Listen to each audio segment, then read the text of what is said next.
Who are we trying to kid? Marty was going to vanish from existence regardless of whether he got his parents together or not. Okay, so this is not another theory video.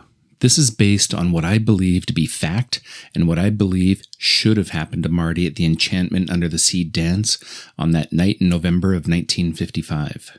For a perfect movie, you do have to wash down all the creative liberties with a giant grain of salt and just enjoy it. But something did occur to me not long ago, so just indulge me for the moment. George and Lorraine's kiss at the dance is the pivotal moment that ensures Marty's eventual birth is secured, and the movie tells us that since they kissed before he fully vanishes, his existence was fully preserved. Makes all perfect sense. Or does it? The movie uses a dynamic timeline model where changes ripple forward gradually, allowing Marty to witness, create, or correct any possible disruptions to the timeline. Examples would be telling Goldie Wilson he's going to be mayor of Hill Valley, or telling Doc Brown that he built a time machine before he built it. The most crucial disruption was preventing his parents from meeting, and their kiss on the dance floor that night was his absolute temporal save point before vanishing into the abyss. He seemed safe, but I believe this to be true. He would have vanished anyways. Why? Because in the original timeline, Lorraine felt sorry for George after her dad hit him with the car. The fact that he was up a tree watching her undress with binoculars is entirely besides the point. They go to the dance and George works up the nerve to kiss her.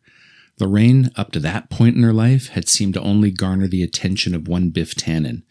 Probably felt that George was going to be as good as it got for her, and she practically admits as such when she looks across the table with disappointing eyes at him while telling her kids that she realized she'd be spending the rest of her life with him.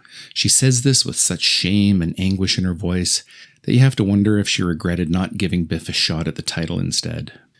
In the altered timeline where Marty has to engineer their coupling, George takes down Biff with a left haymaker after Biff's attempt to violate Lorraine in the school parking lot. She instantly falls for him under completely different circumstances. First time was out of pity. This time, it's because he's completely encompassing what she believes to be the perfect man. Someone who's going to be strong and stand up for the woman he loves. That means that Marty and his two siblings would have still vanished from existence because the circumstances of their parents' life after that moment was completely altered. Yes, they fell in love, and yes, they married, but Marty's actions created a vast new timeline that went far beyond the universe's ability to restore the family unit to its original form. A new version of Marty might have existed, but he could have been a year younger, a year older, or have black greasy hair just like his father. So what would have happened to Marty after he vanished? Does he die? There's no evidence to suggest that he would have. I think he would have been left to linger in a kind of temporal stasis, reliving that week in 1955 over and over. The movie shows that a causality loop occurs the moment Marty travels to the past for the very first time. This is revealed when Marty arrives back in 1985 and witnesses himself departing.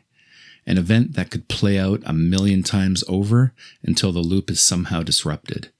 Until then, he's trapped in a Twilight Zone version of Hill Valley, watching the events of that week unfold as it did over and over, and only be restored to his original timeline and existence when those events are no longer disrupted, if that's even possible. Thanks very much for watching. If you love Back to the Future movies and would like to see more of my crackpot videos about them, please drop a comment and consider subscribing, and I will see all of you at the next slaughtering. Bye now.